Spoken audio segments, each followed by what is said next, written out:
Hello guys, welcome back on YouTube channel. तो आज हम देखने वाले हैं 11th हिंदी महाराष्ट्र बोर्ड का 6वां पाठ कलम का सिपाही, इसका स्पष्टीकरण। तो चलिए शुरू करते हैं आज का वीडियो। सबसे पहले हम थोड़ा इंट्रोडक्शन देख लेते हैं। तो लेखक का नाम है सुनील केशव देवधर, जिनका जन्म 21 जुलाई 1956 को छतरपुर मध्य प्रदेश में हुआ था।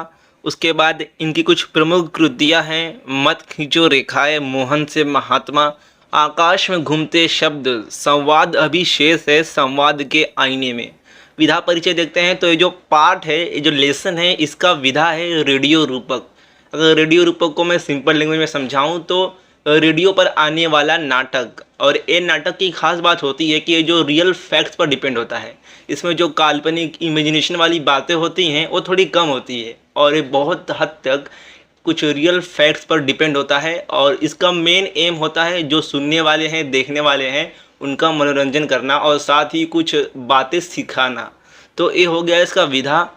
अब देखते हैं पाठ परिचय। तो देखो, इस पाठ में मुंशी प्रेमचंद्र जी के बारे में बताया गया है, जिन्हें कलम का सिपाही कहा गया है। और मुंशी प्रेमचंद को हिंदी भाषा का, हिंदी साहित्य का शेक्सपियर भी कहा जाता है, जिन्होंने बहुत सारी रचनाएं रची, बहुत सारे उपन्यास, कहानियाँ, कविताएं रची हैं, जिनकी कविताएं आम लोगों से जुड़ी हुई थी, आम भारत के गरीब वर्ग के किसानों से जुड़ी हुई थी। तो क्या है इस पाठ में, आगे देखते हैं। चलिए शुरू करते हैं आज का वीडियो। तो देखो, ये पाठ की शुरुआत कैसे होती है। सबसे पहले बॉक्स में दिया है लोक संगीत के ध्वनि प्रभाव के साथ स्वर का उभरना, यानी कि सबसे पहले एक फोल्क सॉन्ग बजता है और साउंड इफेक्ट होता है, और सबसे पहले आवाज आती है। हिंदी के उपन्यास तक कहानी की विकास यात्रा, सामायिक जीवन की विशालता, अभिव्यक्ति का खरापन, पात्रों की विविधता, सामाजिक अन्याय का घोर विरोध, मानवीय मूल्यों से मित्रता और संवेदना, साहित्य की साधना, धन का शत्रु और किसान वर्ग का मसीहा यानी कि मुंशी प्रेमचंद। तो पहली आवाज में ऐसा बताया जाता है मुंशी प्रेमचंद जी के बारे में कि वो हिंदी उपन्यास यानी कि हिंदी लिटरेचर, हिंदी नोवेल, इन्होंने इसका विकास किया, और जो जीवन के मूल्य थे उनकी विशालता यानी कि उनको अपनी राइटिंग में स्थान दिया। और देखो यहाँ पर क्या बताया गया है, सामाजिक अन्याय का घोर विरोध, यानी कि उस टाइम जो समाज में बुराइयां फैली थी उसके खिलाफ वो लिखा करते थे। उसके बाद धन का शत्रु, किसान वर्ग का मसीहा, यानी कि उस टाइम जो गरीब किसान लोग थे, नीचे वर्ग के लोग थे, उनके लिए लिखते थे, उनके सपोर्ट में लिखा करते थे। तो यही यहाँ पर सबसे पहली जो लाइन है, इसमें मुंशी प्रेमचंद की राइटिंग्स के बारे में बताया गया है, उनकी खासियत के बारे में। उसके बाद दूसरी आवाज आती है। देखो यहाँ पर दिया है द्वितीय स्वर। मुंशी प्रेमचंद जिन्होंने अपने युग की चुनौतियों को सामाजिक धरातल पर स्वीकारा और नकारा, उन्होंने इन समस्याओं और मान्यताओं के जीते जागते चित्र उपस्थित किए जो मध्यम वर्ग, किसान, मजदूर, पूंजीपति समाज के दलित और शोषित व्यक्तियों के जीवन को संचालित करती है। तो देखो दूसरी आवाज आती है और वो बताती है कि जो मुंशी प्रेमचंद जिस टाइम अपनी राइटिंग करते थे तो उस टाइम समाज में बहुत सारी बुराइयां फैली थी। तो उन्होंने उन बुराइयों को धरातल पर उतारा, यानी कि अपनी राइटिंग के थ्रू लोगों तक पहुंचाया, समाज के कोने में पहुंचाया। किसानों की, मजदूरों की आवाज को उठाया, जो पूंजीपति जमींदार लोग थे उस टाइम, जो किसानों को, नीचे वर्ग के लोगों को दबाते थे, उनकी आवाज को उन्होंने उठाया, उनकी आवाज को लोगों तक, जन जन तक पहुंचाया। उसके बाद फिर से प्रथम स्वर आता है और कहता है, उनका साहित्य सृजन विपुल था, लेकिन विपुलता ने उनके लेखन की गुणवत्ता को कभी ठेस नहीं पहुंचाई। उपन्यास हो अथवा कहानी, उसमें कहीं भी कोई कमी नहीं आने दी। तो देखो यहाँ पर प्रथम स्वर कहता है कि जो मुंशी प्रेमचंद जी थे, उनकी जो राइटिंग थी उसमें बहुत सारे आइडियाज थे, यानी कि उनके पास लिखने के लिए बहुत सारे आइडियाज थे कि मैं यहाँ से भी लिख सकता हूँ, उस टॉपिक पर भी लिख सकता हूँ, लेकिन उन्होंने इस चीज से कभी अपनी राइटिंग में कॉम्प्रोमाइज नहीं किया। वो जो भी लिखते थे लोगों के दिलों को छू जाते थे, गरीबों के लिए मसीहा थे, वो गरीबों के, किसानों के बारे में लिखा करते थे। देखो इसलिए लास्ट में कहा गया है कि लेखन की गुणवत्ता को कभी ठेस नहीं पहुंचाई, उपन्यास हो अथवा कहानी, उसमें कहीं भी कोई कमी नहीं आने दी। यानी कि उनकी राइटिंग की एक क्वालिटी हुआ करती थी, वो जो भी लिखते थे बहुत स्पष्ट लिखते थे, लोगों के दिलों तक उतर जाती थी, सभी को वो पता चलती थी बात। उसके बाद आगे है द्वितीय स्वर। यहाँ पर फिर से एक दूसरी ध्वनि आती है, एक दूसरी आवाज आती है और कहती है, समय की धड़कनों से जुड़े सजग, आदर्शवादी और साथ ही प्रामाणिकता के संवेग को अपने आप निर्धारण करने वाले इस कलम के सिपाही के कृतित्व को स्थायी देन की ऐसी मुहावरेदार और सहज भाषा है जो पहले कभी नहीं थी। साथ ही उनका लेखन आज भी प्रासंगिक लगता है।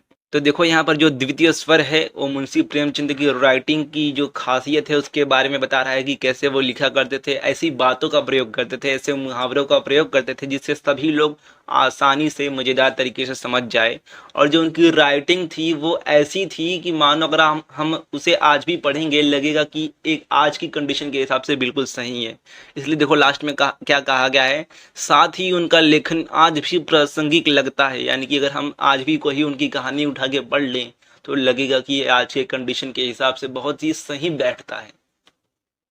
आगे देखते हैं कि क्या है। फिर एक प्रथम स्वर आता है और कहता है, उनके साहित्य का मूल स्वर है डरो मत।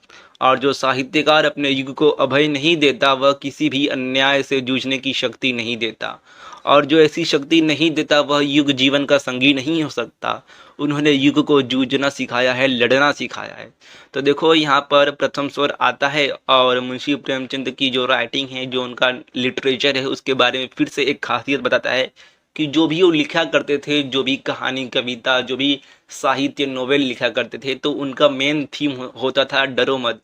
यानी कि किसी के खिलाफ आवाज़ उठाने से, बुराई के खिलाफ आवाज़ उठाने से डरो मत।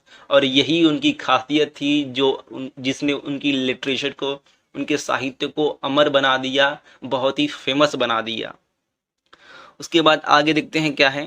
द्वितीय स्वर यानी कि दूसरी ध्वनि, दूसरी आवाज आती है और कहती है, लेकिन प्रेमचंद आज भी जीवन से जुड़े हुए हैं, वे युगजीवी हैं और युगांतर तक मानव संगीत दिखाई पड़ते हैं। यही कारण है कि आज प्रेमचंद और उनका साहित्य सभी जगह परिसंवाद, परिचर्चा का विषय है। तो दूसरी ध्वनि जो आती है, दूसरी आवाज़ है, वो कहती है कि लेकिन जो प्रेमचंद है वो आज भी हमसे जुड़े हुए हैं, क्योंकि उनकी जो राइटिंग है वो युगजीवी है, यानी कि वो हमेशा जिंदा रहेगी। उनका देहांत हो गया, मुंशी प्रेमचंद मर गए हैं, लेकिन अपनी राइटिंग के माध्यम से जो उनका साहित्य है, जो उनका नोवेल है, लिटरेचर है, उसके माध्यम से वो हमेशा जिंदा रहेंगे, क्योंकि उन्होंने ऐसी बातें लिखी हैं, ऐसी बातें लिखी हैं जो हमेशा तक लोगों में याद की जाएगी, लोग उस पर चर्चा करते रहेंगे। उसके बाद फिर फर्स्ट आवाज आती है और कहती है, देखो यहाँ पर प्रथम स्वर क्या कहता है, चाहे शिक्षा संबंधी आयोजन हो या विचार गोष्ठी अथवा संभाषण, प्रेमचंद की विचारधारा, उनके साहित्य तथा प्रासंगिकता पर जरूर बात की जाती है। यही तो उनके साहित्य की विशेषता है। तो यही यहाँ पर कहा गया है कि चाहे कॉलेज में हो, चाहे कहीं भी इंस्टीट्यूशन में हो, कुछ भी बात हो, या फिर कहीं पर बड़े जो साहित्य के लोग हैं, कोई लेखक वगैरह हैं, उनका कोई भी मीटिंग हो या फिर कुछ भी हो, कोई भी ग्रुप हो, कोई भी ऑर्गेनाइजेशन हो, वहाँ पर मुंशी प्रेमचंद की जो विचारधारा थी, राइटिंग थी, उसके बारे में बात की ही जाएगी, और यही उनकी विशेष। तो देखो आगे प्रवक्ता यानी कि मंच पे जो एंकर है वो क्या कहता है। आज जब हम प्रेमचंद की बात करते हैं तो अपने आप ही सामाजिक व्यवस्था के कई पहलू भी हमारे सामने आ जाते हैं, जो कि प्रेमचंद की प्रासंगिकता को उजागर करते हैं। प्रेमचंद यदि आज भी प्रासंगिक और महान है तो वह इसलिए कि उन्होंने किसानों के मानसिक गठन और मध्यम वर्ग तथा दलित के पिछड़े हुए लोगों के दृष्टिकोण को उस समय गहरे विश्वास और उत्साह के साथ वाणी दी, जिस समय देश के सामाजिक और राजनीतिक जीवन में इसकी आवश्यकता अनुभव की जा रही थी और उथल पुथल हो रही थी। वह तब का समय था, लेकिन तब से आज तक लगातार हम किसान, पिछड़े वर्ग और शोषित वर्ग के कल्याण की जिम्मेदारी अनुभव कर रहे हैं। तो क्या आज की स्थिति पर प्रेमचंद पहले से ही विचार करते हुए नहीं दिखाई देते? उनकी कृतियों में आर्थिक शोषण और सामाजिक अन्याय के विरुद्ध कृषक वर्ग की घृणा और कटुता की झलक मिलती है। तो देखो यहाँ पर इस पैसेज में ये बताया गया है कि जो प्रेमचंद की राइटिंग है, जो प्रेमचंद की कहानियां हैं, वो आज भी क्यों फेमस है, क्यों हमें ऐसा लगता है कि ये आज की कंडीशन के हिसाब से सही बैठती है। क्योंकि वो बातें जो आज हम विचार कर रहे हैं, जैसे कि किसानों के लिए कुछ किया जाना चाहिए, किसान परेशान हैं, किसान जो आज के सिस्टम हैं उससे परेशान हो चुके हैं, उन्हें आमदनी नहीं मिल रही है, जो निचले वर्ग के लोग हैं उनके लिए कुछ किया जाना चाहिए, गरीबों के लिए कुछ किया जाना चाहिए। तो जो ऐसी बातें हैं जिस पे आज हम विचार कर रहे हैं, बहुत बड़े बड़े लोग आकर इस पे मीटिंग्स करते हैं, ऐसी बातों पर उन्होंने 100 साल पहले अपने राइटिंग्स में, अपने लिटरेचर्स में लिखा है। ऐसी बातों पर उन्होंने बहुत साल पहले आवाज़ उठाई है। तो यही यहाँ पर कहा गया है कि उन्हें पहले से ही पता था कि आगे क्या होने वाला है ऐसी कंडीशन के हिसाब से। तो इसलिए उनकी जो राइटिंग्स है, उनकी जो कहानियाँ हैं, आज भी बहुत फेमस है। वो आज भी अपनी राइटिंग के माध्यम से जिंदा है लोगों के दिलों में, ये यहाँ पर कहा गया है। आगे देखते हैं कि आगे क्या है। प्रेमचंद का व्यक्तित्व तब सबसे अधिक विकसित होता है जब वह निम्न मध्य वर्ग और कृषक वर्ग का चित्रण करते हुए अपने युग की प्रतिगामी शक्तियों का भी विरोध करते हैं और एक श्रेष्ठ विचारक और समाज सुधारक के रूप में प्रकट होते हैं। तो देखो यहाँ पर प्रेमचंद का जो कैरेक्टर है उसके बारे में बताया गया है कि उनका जो कैरेक्टर है वो तब और अच्छा लगने लगता है कि जब वो अपनी राइटिंग्स में किसानों के बारे में लिखते हैं, जो मध्यम वर्ग के लोग हैं, दबे कुचले लोग हैं, उनके बारे में लिखते हैं और सामने कौन है उनका विरोध करने वाला उसके बारे में नहीं देखते। इसलिए यहाँ पर देखो क्या कहा गया है, वह अपने युग की प्रतिगामी शक्तियों का भी विरोध करते हैं। यानी कि जो दबाने वाले लोग हैं, जो जमींदार हैं, जो बड़े लोग हैं, जो विरोध करते हैं छोटे लोगों का, उनके बारे में सोचते नहीं, उनका वो विरोध करते हैं अपने राइटिंग्स में। तब वो और महान लगते हैं, वो एक विचारक लगते हैं और समाज सुधारक लगते हैं। उसके बाद यहाँ पर देखो क्या कहा गया है, इनका विचारक जिसे इनके साहित्यकार से अलग नहीं किया जा सकता, बदलती परिस्थितियों के अनुरूप तथा निजी अनुभूतियों के कारण बदलता भी रहता है और इसलिए यह मूलतः सामाजिक होकर भी अपना कलेवर बदलता रहता है। प्रेमचंद का जीवन के प्रति जो दृष्टिकोण है वह पूस की रात और कफन कहानियों में एक नया मोड़ लेता है। तो देखो यहाँ पर उनकी कुछ कहानियों के बारे में बताया गया है, जैसे कि पूस की रात और कफन, जिसमें मेनली किसानों के बारे में बताया गया है कि किसानों को कैसे जमींदारों के द्वारा पहले अंग्रेजों के समय प्रताड़ित किया जाता था, पैसे दे देकर, कर्ज देकर उनसे फिर से अलग एक्स्ट्रा इंटरेस्ट लिया जाता था, एक्स्ट्रा कर्ज लिया जाता था और कैसे उन्हें प्रताड़ित किया जाता था पैसे के लिए। यही सब इसमें कहानियों में बताया गया है। आगे देखो यहाँ पर है, उनकी संवेदना गोदान उपन्यास में नए सांचे में ढलने लगती है। प्रेमचंद ने कभी अपने को किसी सीमा में नहीं बांधा, उनकी जीवन दृष्टि बदलती रही, इसलिए कभी वे मानवतावादी, कभी वे सुधारवादी, कभी प्रगतिवादी तो कभी गांधीवादी मालूम पड़ते हैं। लेकिन सत्य यह है कि प्रेमचंद किसी वाद को लेकर नहीं चलते, न तो वो आदी होकर जिए और न ही वादी होकर मरे। सच तो यह है कि वे सतत गतिशील रहे हैं, कहीं भी चूकते नजर नहीं आते, निशेष नहीं होते, इसलिए वे हर काल में प्रासंगिक हैं। तो देखो यहाँ पर मुंशी प्रेमचंद की राइटिंग के बारे में बताया है कि कभी वे मानवतावादी लगते हैं, यानी कि जब वो किसानों के बारे में लिखते हैं कि इनको कैसे प्रताड़ित किया जाता था, कैसे इनके खिलाफ अन्याय हो रहा है, तो मानवतावादी लगते हैं, यानी कि मानव के जो मूल्य हैं, जो ह्यूमन राइट्स है, उनको सपोर्ट करने वाले लगते हैं।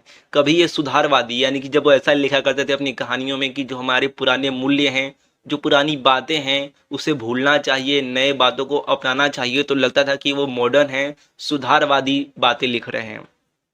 प्रगतिवादी है, उसके बाद कभी गांधीवादी मालूम पड़ते थे, यानी कि जब वो अन्याय का सपोर्ट करते थे, अहिंसा को सपोर्ट करते थे, तो लगता था कि वो गांधी के मूल्यों का, गांधी के विचारों का पालन करने वाले हैं। लेकिन सच है कि वे हमेशा प्रगतिशील रहे हैं, उन्होंने सारी बातें लिखी हैं, वो कभी एक ही चीज को पकड़ कर नहीं रहे हैं। इसलिए आज भी देखो क्या लिखा है, इसलिए वे हर काल में प्रासंगिक हैं, यानी कि उन्होंने सब कुछ लिखा है अपनी राइटिंग्स में, अपनी कहानियों में, अपनी लिटरेचर में सब चीज़ को शामिल किया है, इसलिए वो आज भी हर काल में हमें लगता है कि ये इस टाइम पर परफेक्ट बैठता है। उसके बाद आगे देखते हैं क्या है। तो देखो इतना बात कहने पर तालियां बजती है और एक गाने के साथ फिर दूसरा सीन चालू होता है। तो पहली आवाज आती है और कुछ ऐसे बातें बोलती हैं। प्रेमचंद उन सामाजिक परिस्थितियों और मानव वृत्तियों से बखूबी परिचित थे जो जीवन में सदैव ही घटित होती रहती है। उन्होंने देखा था कि किस प्रकार गैर कानूनी तरीके से किसानों को उनके खेतों से बेदखल किया जाता है। तो देखो जो मुंशी प्रेमचंद जी थे वो अंग्रेजों के ज़माने में थे, अंग्रेजों के टाइम थे जब ब्रिटिश शासनकाल था भारत में, तो उन्होंने सब कुछ देखा था कि कैसे किसानों पर, गरीबों पर अन्याय होता था, कैसे उन्हें किसानों को उनके खेतों से बेदखल कर दिया जाता था जमींदारों द्वारा। इसलिए वो सब इनके बारे में लिखा करते थे अपनी राइटिंग्स में। फिर एक दूसरी आवाज आती है और कहता है, गोदान का होरी ऐसे ही किसान का चरित्र है जो भूख, बीमारी, उपेक्षा और मौत से लड़ता रहता है। तो देखो यहाँ पर जो द्वितीय आवाज है, ये वॉइस है, वो गोदान के बारे में बताती है। गोदान मुंशी प्रेमचंद का बहुत ही फेमस उपन्यास, बहुत ही फेमस नॉवेल है, जिसमें होरी नाम का एक किसान, एक गरीब किसान मेन कैरेक्टर होता है, जो अपनी दैनिक जीवन, अपना डेली लाइफ बड़े मुश्किल से गुजारता है, अपने पत्नी का और अपने बच्चों का कैसे देखभाल करता है, कैसे सब कुछ करता है, मुश्किलों का सामना करता है, इसके बारे में बताया गया है इस उपन्यास में। उसके बाद प्रथम स्वर आता है, यानी कि फिर से एक वॉइस आती है और वो क्या कहता है, लेकिन दूसरी ओर आरोपी दीन जैसे काला बाजारी, समाज के ठेकेदार और दिनों के शोषक को गिरफ्तार करने वाला नमक का दरोगा भी है, जो किसी भी हाल में अपने ईमान को बेचता नहीं है और पुलिस महकमे की सत्यनिष्ठा और दृढ़ता को उभारता है। तो देखो, ये जो फर्स्ट वॉइस है वो मुंशी प्रेमचंद की एक दूसरी कहानी नमक का दरोगा उसके बारे में बताता है। मैं आपको इस कहानी के बारे में शॉर्ट में बताता हूँ। तो इस कहानी में मेनली होता क्या है, एक करप्ट जमींदार होता है, यानी कि भ्रष्ट जमींदार, और एक ईमानदार पुलिस वाला होता है जो अपना ईमान कभी खोदा नहीं है, अपना ईमान, अपनी जो सत्यता है वो कभी बेचता नहीं है। और ये जो कहानी है नमक का दरोगा, इसके बारे में नीचे बताया गया है, देखते हैं क्या है। तो ध्वनि प्रभाव यानी कि साउंड इफेक्ट आता है और बैलगाड़ियों की घंटी की आवाज़ आती है।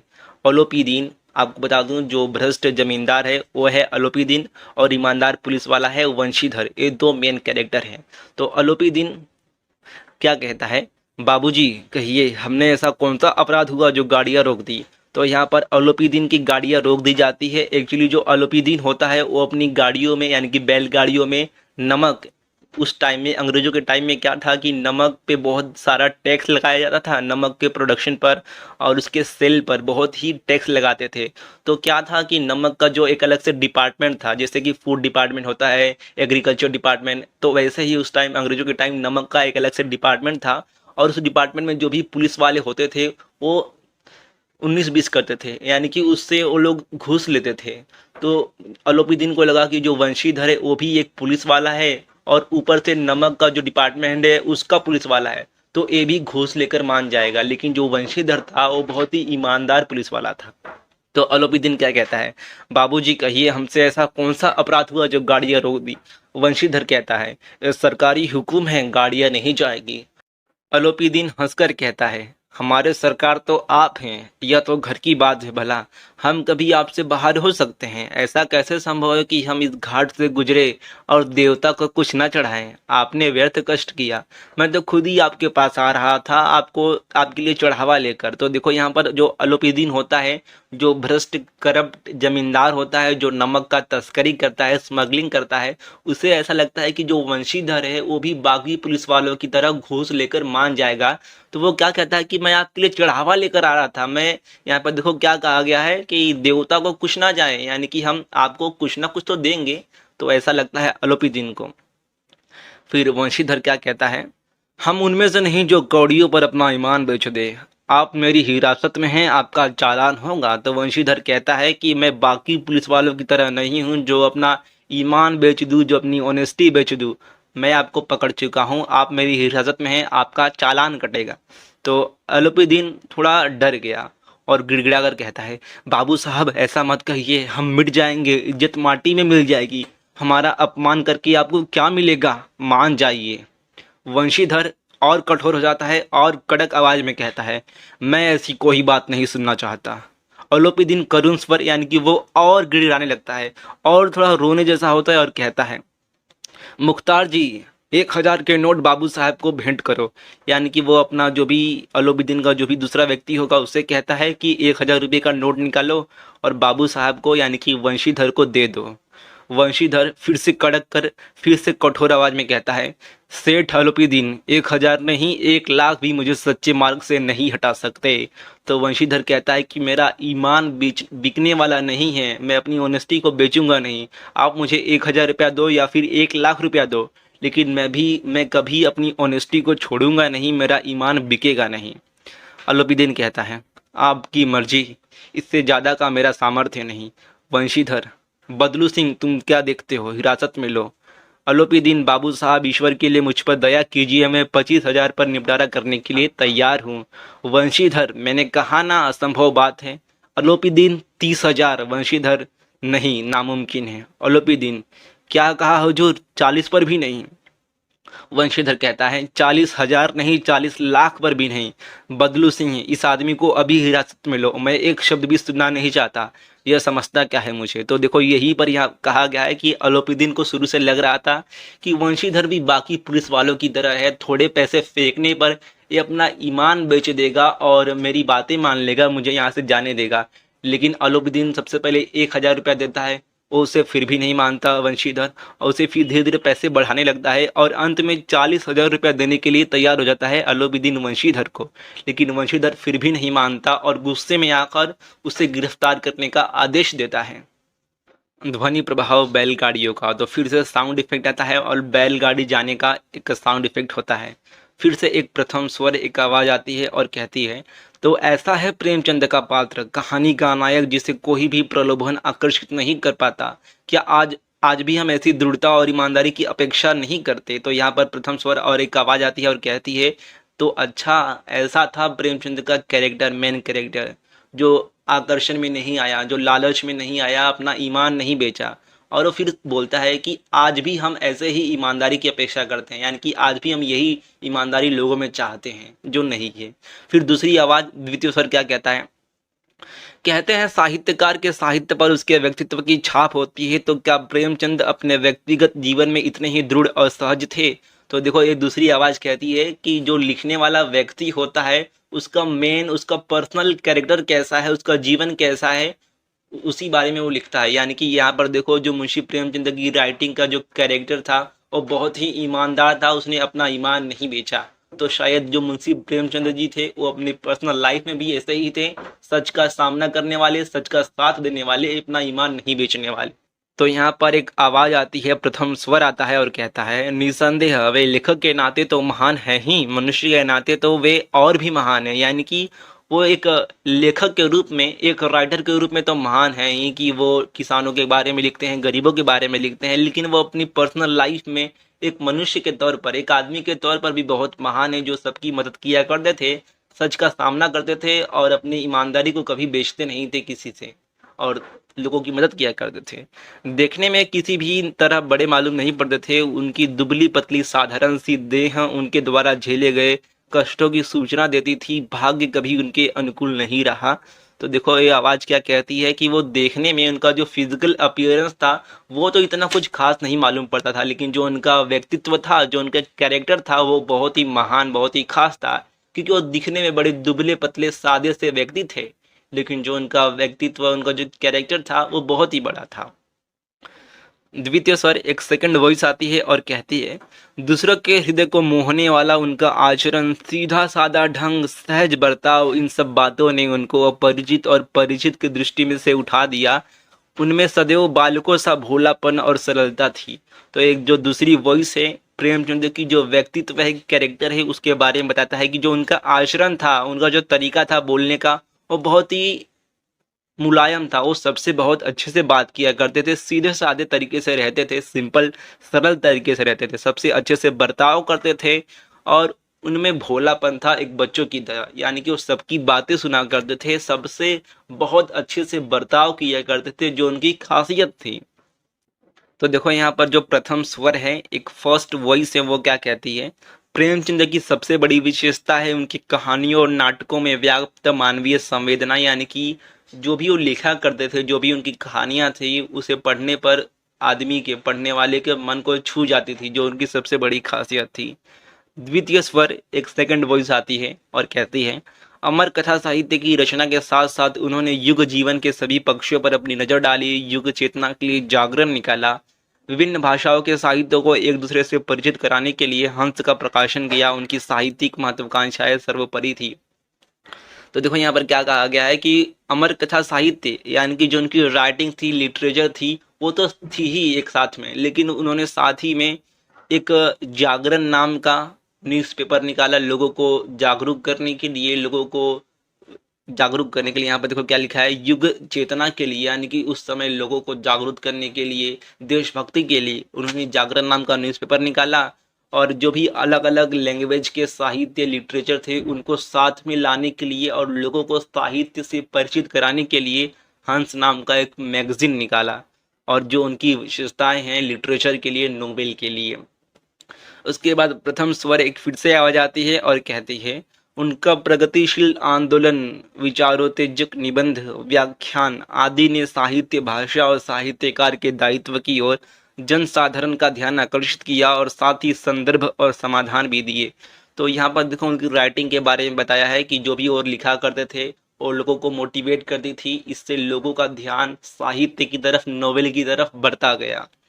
द्वितीय स्वर एक सेकंड वॉइस आती है और कहती है, और यही कारण है कि जहाँ कहीं भी साहित्य प्रेमी मिल बैठते हैं वहाँ प्रेमचंद के व्यक्तित्व, कृतित्व, प्रासंगिकता, उनके उपन्यास, कहानियों और पात्रों के अलावा उनकी विचारधारा, प्रगतिशीलता आदि पर खुली बहस होती है। उनके उपन्यास व कहानियां ही नहीं, पात्र तक लोकप्रिय हुए हैं। तो देखो यहाँ पर इन्होंने द्वितीय स्वर जो सेकंड वॉइस होती है वो मुंशी प्रेमचंद की राइटिंग के बारे में बताते हुए कहती है कि आज भी अगर कहीं पर लिटरेचर के जो लोग हैं, साहित्य प्रेमी लोग, यानी कि जिन्हें लिटरेचर कहानियाँ अच्छी लगती है, वो अगर मिल बैठते हैं तो मुंशी प्रेमचंद के बारे में बात करते हैं, उनके कैरेक्टर के बारे में, उनके व्यक्तित्व के बारे में, उनकी कहानियों के बारे में बात करते हैं। और लास्ट में कहा गया है कि मुंशी प्रेमचंद की कहानियाँ जो है, उपन्यास है, वो तो फेमस है ही, साथ में उस कहानियों के जो मेन कैरेक्टर्स होते हैं वो भी फेमस है, क्योंकि उनके कैरेक्टर्स ऐसे थे ही।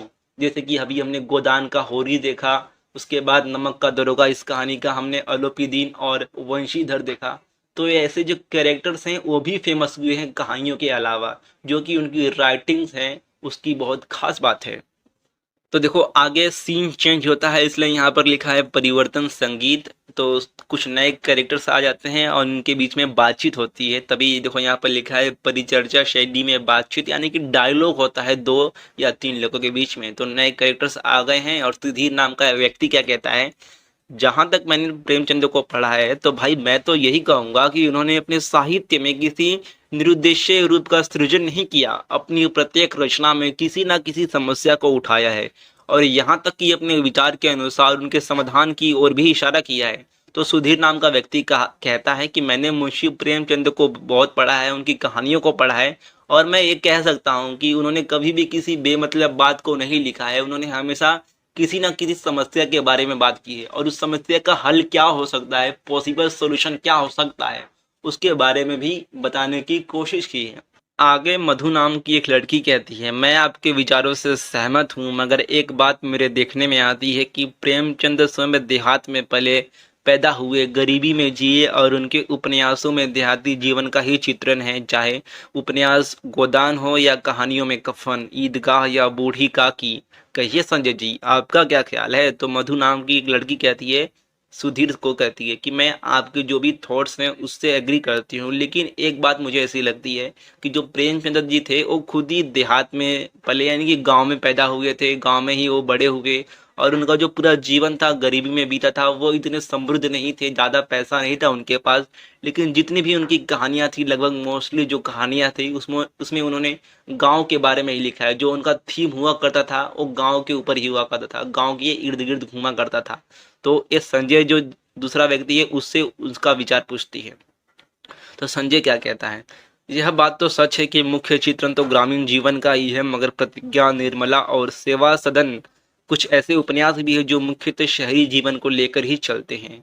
तो यहाँ पर देखो संजय कहता है कि ठीक है, ये बात सही है कि जो उनकी राइटिंग थी, मोस्टली जो कहानियाँ थी वो ग्रामीण जीवन यानी कि गांव के आसपास घुमा करती थी, लेकिन उनकी कुछ कहानियाँ जैसे प्रतिज्ञा, निर्मला और सेवा सदन, ये ऐसी जो कुछ कहानियाँ, उपन्यास है जो मेनली शहर के जीवन के आसपास घूमती है। तो यहाँ पर देखो मधु और जो संजय बातें करते हैं कि गांव और शहर के जीवन के आसपास उनकी कहानियाँ घूमती थी, तो इससे हमें ये पता चलता है कि उनकी राइटिंग्स में क्या वैरायटी थी।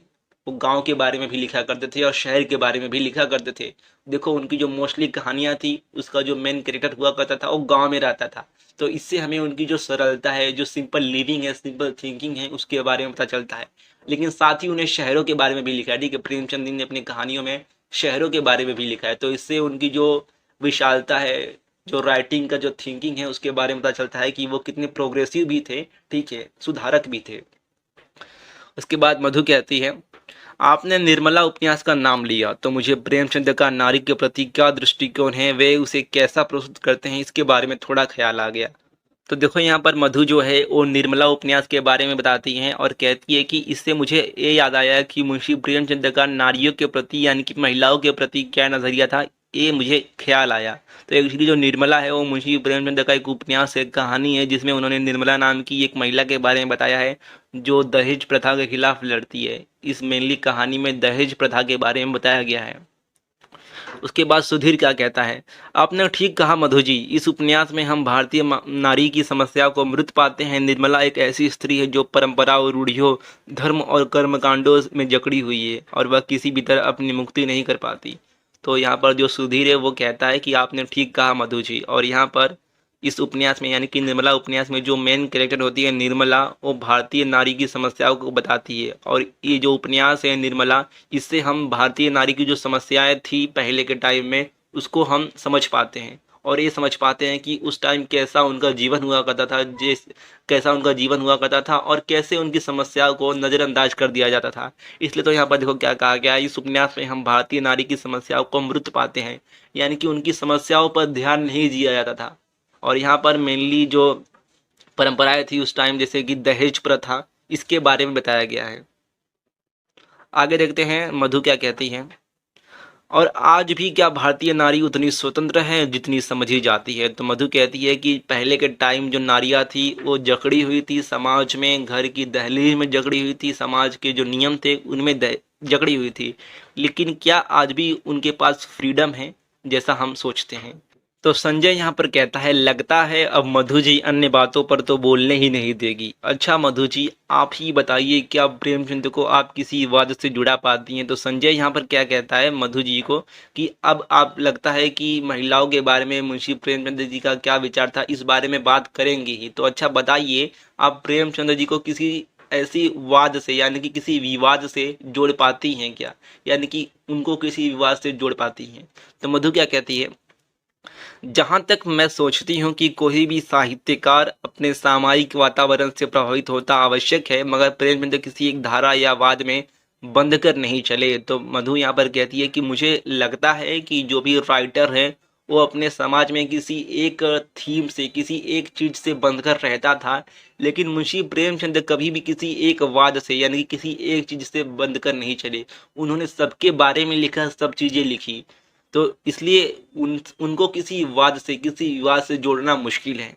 सुधीर कहता है, इस संबंध में मैं तो यह कहूँगा कि वे वास्तविकता की ओर अग्रसर हो रहे थे। उनकी रचनाओं में वास्तविकता की ओर क्रमिक यात्रा हम देख सकते हैं। तो फिर हम उन्हें वस्तुवादी भी कहा जा सकता है। संजय, हाँ यह तो ठीक है। तो यही यहाँ पर कहा गया है कि हम ऐसा कह सकते हैं कि वो समाज को आगे की तरफ लेकर जाना चाहते थे अपनी राइटिंग के थ्रू, इसलिए हम उन्हें वास्तविकता, वस्तुवादी भी कह सकते हैं। आगे है परिवर्तन सूचक ध्वनि प्रभाव, यानी कि जो सीन है वो चेंज हो जाता है, साउंड इफेक्ट होता है और प्रथम स्वर फर्स्ट आवाज आती है और कहती है, प्रेमचंद ने मनोरंजन या झूठे सपने संबंधी जिज्ञासा शांत करने के लिए उपन्यास कहानियों की रचना नहीं की। तो यहाँ पर देखो इस लाइन में यही बताया गया है कि जो प्रेमचंद की कहानियां थी वो वास्तविक जीवन से, रियल लाइफ से जुड़ी हुई थी। उन्होंने बहुत ही कुछ इमेजिनेशन वाली, बहुत काल्पनिक बातें नहीं की जो पढ़ने में अच्छी लगे। उन्होंने जो सच बातें हैं वही लिखी हैं और सच बातें हमेशा कड़वी ही लगती है। उसके बाद द्वितीय सर, सेकंड वॉइस है, वो कहती हैं, कला के बारे में उनकी भावना उदात्त थी। जीवन की सामाजिक और आर्थिक समस्याओं के संबंध में उनके जो विचार थे उनको व्यक्त करने का साधन ही वो कला को मानते थे।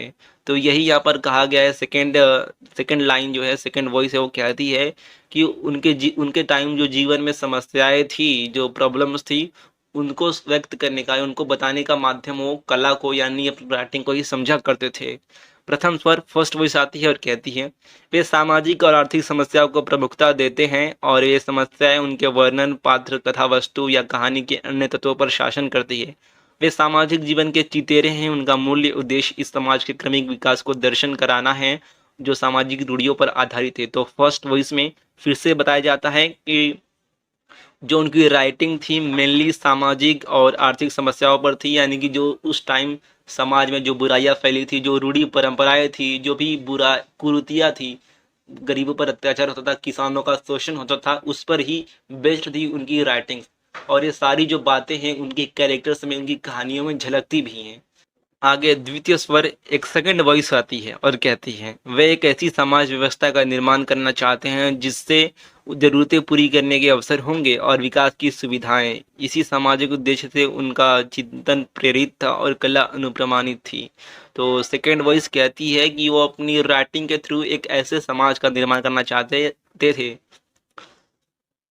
आगे द्वितीय स्वर यानी कि सेकंड वॉइस आती है और कहती है, वे एक ऐसी समाज व्यवस्था का निर्माण करना चाहते हैं जिसमें ज़रूरतें पूरी करने के अवसर होंगे और विकास की सुविधाएं। इसी सामाजिक उद्देश्य से उनका चिंतन प्रेरित था और कला अनुप्राणित थी। तो यहाँ पर देखो क्या कहा गया है कि वो अपनी राइटिंग के थ्रू सबको जागरूक करना चाहते थे कि कैसे लोगों के खिलाफ अन्याय हो रहा है, सबकी मदद करनी चाहिए।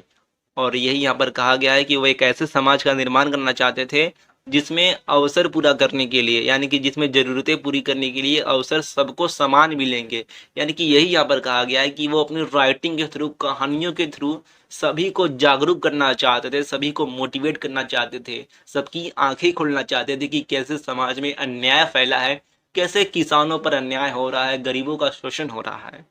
आगे प्रथम स्वर एक वॉइस आती है और कहती है, उन्होंने साहित्य, समाज और राजनीति के क्षेत्र में जो क्रांति का बीज बोया था वह आज प्रस्फुटित हो चुका है, जो आगे चलकर विशाल वटवृक्ष में परिणत होगा, जिसकी छाया में सुखी राष्ट्र का निर्माण होगा। उनके साहित्य में जागृति की औषधि है, जिसकी नींव पर साहित्य का विशाल भवन खड़ा होगा। तो ये वॉइस कहती है कि उन्होंने अपनी राइटिंग के थ्रू, अपने कार्यों के थ्रू समाज में क्रांति का बीज बोया था, जो आगे चलकर एक महान देश की संकल्पना को पूरा करेगा, यानी कि देश के लोगों को जागरूक करेगा, देश को आगे बढ़ाने में काम करेगा। आगे लास्ट की लाइंस कहती हैं, प्रेमचंद का साहित्य ही कालजयी नहीं, वे स्वयं भी कालजयी हैं। तो यहाँ पर लास्ट में कहा गया है कि जो उनकी राइटिंग से, जो उनकी कहानियाँ हैं, सिर्फ वही नहीं इटरनल है, सिर्फ वही नहीं अमर है, वो खुद भी अमर है अपने व्यक्तित्व के द्वारा, अपने चरित्र के द्वारा। तो यही यहाँ पर कहा गया है कि उनकी राइटिंग्स, उनकी कहानियाँ ऐसी हैं कि अगर आप उसे आज भी पढ़ोगे तो लगेगा कि आज की कंडीशन के हिसाब से सही बैठती है।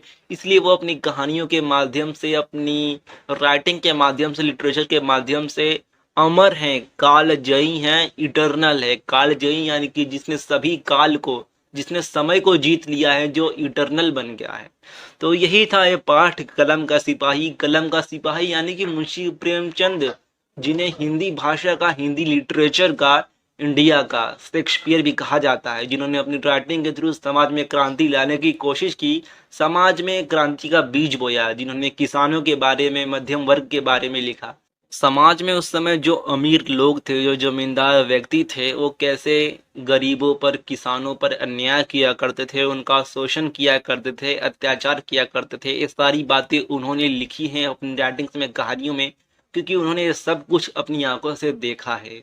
तो यही ये पार्ट है मुंशी प्रेमचंद जी के बारे में। आई होप आपको अच्छा लगा होगा। मिलते हैं अन्य किसी वीडियो में। धन्यवाद।